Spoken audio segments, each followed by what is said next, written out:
Hey everyone, bloodmako here, and this is my video for the latest Shinryu boss. Basically, it's Lightning's Intersecting wheel.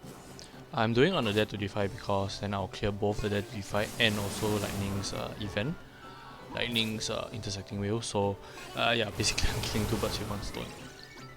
So using Beatrix, obviously, she can solo this, and you don't even have to have a burst.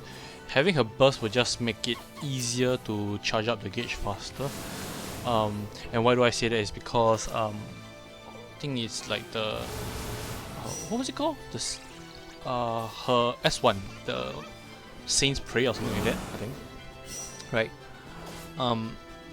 That's the one that actually increases out of all her skills basically. That is the one that increases the force gauge the most. And what I mean by that is that the rest all increase by about 25%. Her counter is about 20, and that increases by 30%. So if you have her there you go, Saint's Cloth, there you go.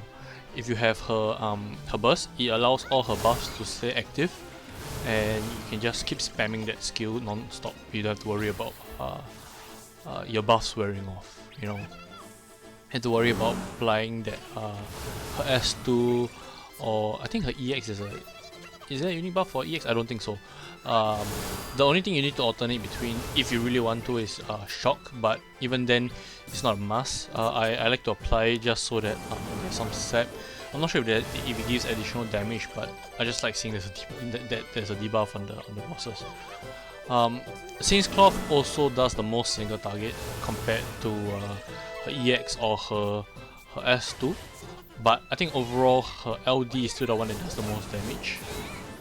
But yeah, so that's the reason why I keep spamming Saint's Cloth. Once I have my burst active, obviously. Also for Beatrix, you want to end with her HP plus move, her unique HP plus move, just so that it's active when you exit the burst, because the burst will actually cause your buffs to remain to not be decreased. It will not be on cooldown, or it will not decrease a turn. And yeah, basically you're unkillable for the next 8 turns unless they magically wipe your buff, like the Lufenia Orb that we used to have to deal with. Yeah. So once they'll obviously get their force time first, but seeing as there's only one character on the field, that it will only trigger Flurry Plus, and yeah, there isn't we're not in any danger of dying to the force time ability. So as you can tell, they're actually doing rainbow damage, and that's the only time actually Beatrix actually breaks. And I believe that was because I had really low brave and there wasn't any counter active at that point of time. Like, I didn't just counter. Because if you just counter and if you look at her brave, it's actually capped out. So even with the behemoth using this, the lightning lash, Beatrix still doesn't break. So yeah. After which I decide to apply the Gladio buff. I think it was supposed to like boost the damage. But honestly, it doesn't really matter whether you apply it or not. Bringing Gladio buff, the Gladio's call will actually help a lot with this fight if you don't have the burst, because it allows Beatrix to be invulnerable, or rather not invulnerable, take 0 damage, and also it allows you to charge your, gives you more time to charge the EX. So you you have more breathing room to try and get back that Holy Knight's Guard.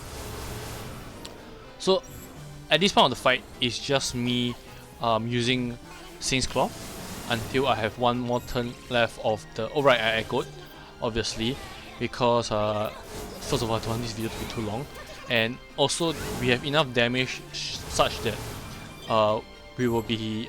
Oh sorry, well, the boss are not tanky enough to the point where I will need 2 force time, but they are like somewhere just beyond a first one. Like if you were to not echo, there is a chance that the boss might survive. I say chance because the echo only increases the force gauge by 40%.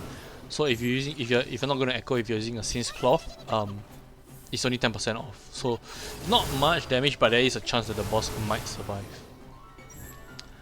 So yeah, I'm just gonna Saint's Cloth all the way until I have 1 turn left of the burst, and then go into the instant burst, refresh it, and then just spam Saint's Cloth all the way. I think towards the end I actually used the summon for the last move. And yeah, that's it. Even if they survive, I believe I have one more turn of the Force time, so I can just finish them off easily. So I'm just gonna end the commentary right here, because after that it's just them, just Beatrix countering non-stop. There isn't any chance of her dying.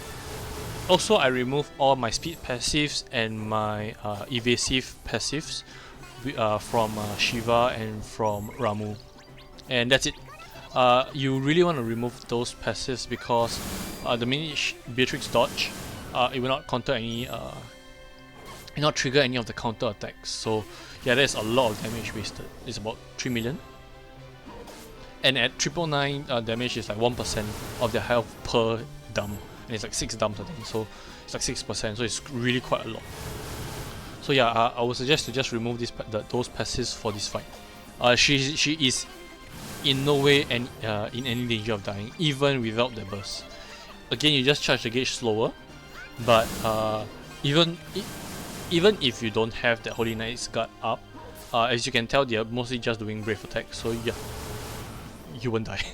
Unless you really messed up so badly to the point where you're not able to break them with the counters, and they're getting multiple turns in a row, and for some reason they're getting more brave than you can shave. Yeah, then you might have an issue. It could be probably because your Beatrix isn't strong enough. But yeah guys, I'm just gonna end the commentary right here. Thanks for watching, and I'll see you guys in the next one.